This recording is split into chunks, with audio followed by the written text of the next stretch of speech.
कोकणात नेपाळी? हो.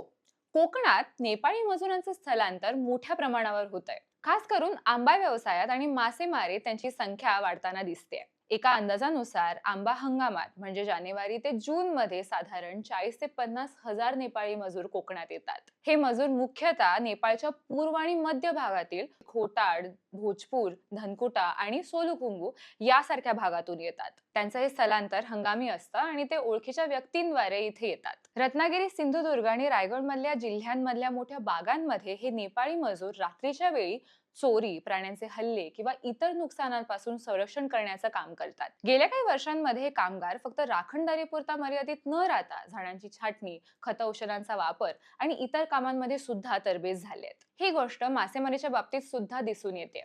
रत्नागिरी, रायगड, सिंधुदुर्गामधल्या बंदरांवर मासेमारीच्या बोटींवर हे नेपाळी मजूर काम करतात.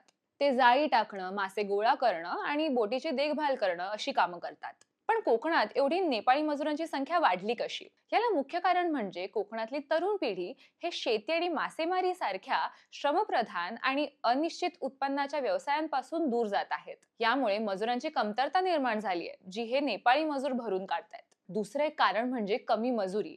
या नेपाळी कामगारांना आंबा बागांमध्ये राखणदारीसाठी साधारण 8 ते 10 हजार, तर मासेमारीसाठी 10 ते 15 हजार इतकी मजुरी दिली जाते, जी व्यावसायिकांसाठी सुद्धा परवडणारी आहे. पण या वाढत्या मजुरांची संख्या कोकणातल्या स्थानिकांसाठी धोक्याची असू शकते का, असा सूर उमटू लागला आहे. मुंबईची परिस्थिती परप्रांतीयांमुळे निर्माण झाली, तीच कोकणात उद्भवू शकते असं म्हटलं जातंय. तुम्हाला काय वाटतं?